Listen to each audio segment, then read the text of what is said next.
السلام علیکم ورحمۃ اللہ وبرکاتہ اعوذ باللہ من الشیطان الرجیم بسم اللہ الرحمن الرحیم۔ سورہ آل عمران کے 20 رکوع ہیں، سورہ بقرہ کے 40 تھے، اور یہ ترتیب کے لحاظ سے قرآن پاک کی دوسری بڑی صورت ہے، اور اس کی جو بیک ہے، اس صورت کے اترنے کے جو مقاصد ہیں، جو ریزنز ہیں، وہ نجران کے عیسائیوں کا ایک وفد نبی کریم صلی اللہ علیہ وسلم کی بارگاہ میں آیا اور اپنے قائد کے متعلق بحث کرنے لگا، تو اسی موقع کی مناسبت سے اللہ پاک نے اس کی پہلی 80 آیات نازل فرمائی تھی۔ یہ بھی مدنی صورت ہے، مدینہ شریف میں نازل ہوئی ہے، اس میں بھی احکامات زیادہ ہیں، اور چونکہ مسلمانوں کا زیادہ تر واسطہ مدینہ شریف میں یہودیوں سے تھا، تو ان کے متعلق بہت ساری آیات بھی ہیں، اور عیسائیوں کے متعلق تو آغاز کی 80 آیات ہیں۔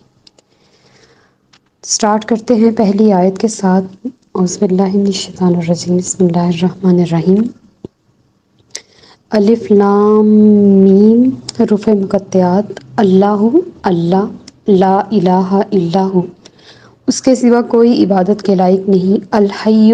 زندہ ہے، القیوم، اور سب کو زندہ رکھنے والا ہے، قائم ہے، خود بھی حیات ہے اور دوسروں کو بھی حیات عطا فرمانے والا ہے، اور معبود وہ ہوتا ہے جو خود بھی زندہ ہو اور دوسروں کو بھی زندگی عطا کرے۔ اسی آیت میں عیسائیوں کا رد ہو گیا، جو عیسیٰ علیہ السلام کو خدا یا خدا کا بیٹا کہتے ہیں، تو نہ تو وہ خدا ہیں اور نہ ہی خدا کے بیٹے ہیں۔ تو یہاں پہ اللہ کریم ہمیں یہ بتانا چاہ رہا ہے اس آیت میں کہ خدا وہ ہوتا ہے جو زندہ بھی ہو اور قائم بھی ہو، جو زندہ بھی ہو اور زندگی عطا کرنے والا بھی ہو۔ تو عیسیٰ علیہ السلام کی زندگی کو ہم میں سے کوئی بھی نہیں جانتا کہ وہ کیسی ہے۔ 33 سال کی عمر میں آپ کو آسمان پہ اٹھا لیا گیا، اور آپ آسمان پر کیسی زندگی گزار رہے ہیں، آپ کی زندگی وہاں رکی ہوئی ہے، تو آپ کی عمر مبارک وہاں کیسے چل رہی ہے، اور جب آپ واپس تشریف لائیں گے تو آپ کی عمر مبارک 33 سال ہی سے سٹارٹ ہوگی دوبارہ، اور آپ جب دوبارہ دنیا میں آئیں گے تو آپ کی عمر پھر سے چلنا شروع ہو جائے گی۔ تو یہ سب کچھ تو ان کو کسی نے کر کے دیا ہے نا، وہ خود تو اس چیز پر قادر نہیں ہے۔ ان کے رب نے ہی ان کو زندگی عطا فرمائی، اور ان کے رب نے ہی ان کو زندہ آسمان پر اٹھایا، اور ان کا رب ہی ان کو واپس دوبارہ ان کی زندگی کی تکمیل تک انہیں نیچے بھیجے گا۔ ان کا سارا معاملہ ہی عجیب ہے۔ آیت نمبر 3، نزل، اتاری، علیک الکتابہ، آپ پر یہ کتاب، بالحق کی، حق کے ساتھ، مصدقاً، تصدیق کرنے والی ہے، لما بین یدیہ، جو ان سے پہلے اتری۔ بین یدیہ کا مطلب ہوتا ہے ان کے ہاتھوں میں ہے، یعنی کہ ان کے ہاتھوں کے درمیان ہے، ان کے پاس ہے، یا ان سے پہلے اتری۔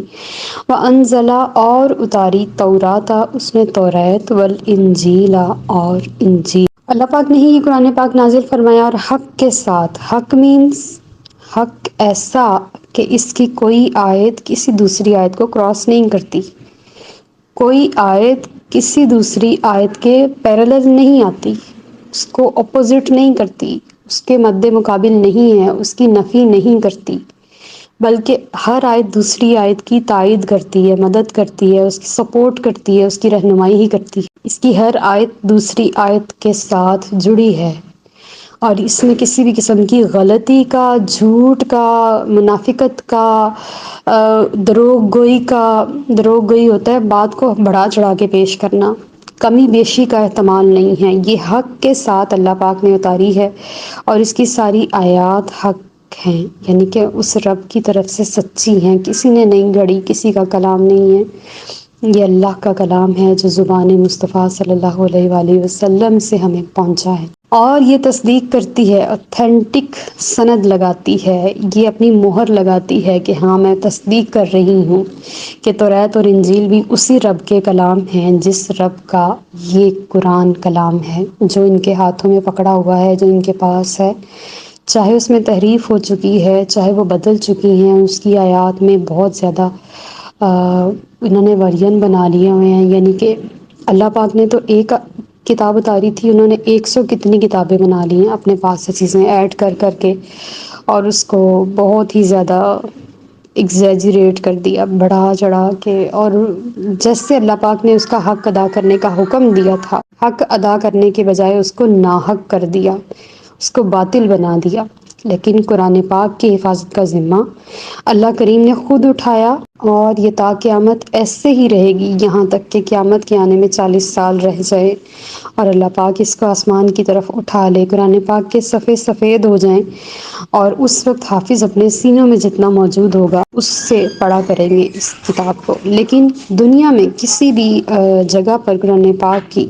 کوئی بھی کاپی، کوئی سند، کوئی جنس، کچھ بھی موجود نہیں ہوگا۔ اگر کچھ ہوگا بھی تو اس کو کھولنے کے اوپر اس کے سفید سفید پائے جائیں گے۔ آیت نمبر 4، من قبل، اس سے پہلے، ہدن، ہدایت ہے، للناس، لوگوں کے لیے، وانزلہ، اور اتارا،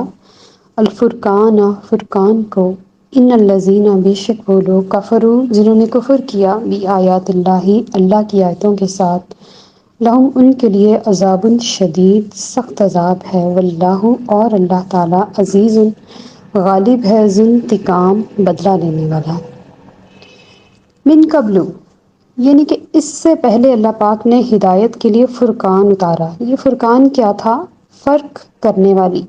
فرقان فرق سے نکلا ہے،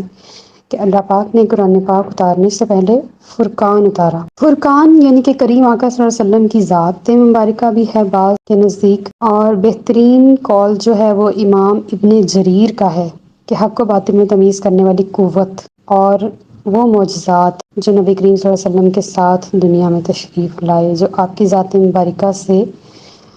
روپذیر ہوئے، اور جس میں نبی کریم صلی اللہ علیہ وسلم کی نبوت کا اثبات ہے کہ یہی آخری نبی ہیں۔ اس سے پہلے اللہ کی آیتوں کا انکار ہو چکا ہوا تھا، یعنی کہ توریت، زبور اور انجیل میں جتنی بھی وہ لوگ اپنی کمی بیشیاں کر سکتے تھے وہ کر چکے تھے، جتنی بھی وہ اس کے اوپر زور لگا سکتے تھے انہوں نے کیا تھا۔ تو اللہ تعالیٰ نے اس آیت میں عیسائیوں کو اس چیز کے اوپر بتایا گیا ہے، اللہ تعالیٰ نے اس آیت میں، کہ عذاب شدید ہے جو آپ کرتے ہو اللہ کی آیتوں کا انکار۔ تو پھر جو عیسائیوں کے ساتھ ہے تو پھر مسلمانوں کو بھی انڈائریکٹلی یہ خطاب ہے کہ جو بھی اللہ کی آیتوں کا انکار کرے تو اس کے لیے یہ مسئلہ ہے۔ اللہ تعالیٰ ہم سب کو محفوظ رکھے، اور ہمیشہ اپنی آیات کے ساتھ جڑے رہنے کی، اور اس کے اوپر ہمیشہ عمل کرنے کی، اور اس کو اللہ کا کلام سمجھنے کی توفیق عطا فرمائے۔ آگے آیت کا جو حصہ ہے وہ بہت زیادہ تکلیف دہ ہے، کہ اللہ غالب اور انتقام لینے والا ہے۔ پہلی بار ہی کسی آیت کے بارے میں اللہ پاک نے فرمایا ہے کہ وہ انتقام لے گا اپنے بندے سے، کہ اس کا بندہ اگر اس کی آیتوں کا انکار کرے گا، چاہے وہ کسی بھی کتاب کی ہوں، توریت کی ہوں، زبور کی ہوں، انجیل کی ہوں، قرآن پاک کی ہوں، تو اللہ غالب ہے، وہ اس کے اوپر غالب آئے گا، اور وہ اس بات کے اوپر بدلہ لے گا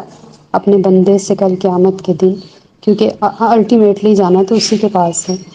تو پھر جب اس کے پاس چلے گئے تو وہ بدلہ لے گا کہ تو نے میری آیتوں کا انکار کیا تھا، لے چکھ اب مزہ۔ ربنا لا تجعلنا منہم۔ اللہ تعالیٰ ہم سب کو ان آیات پر عمل کرنے کی توفیق عطا فرمائے۔ وما علینا الا البلاغ۔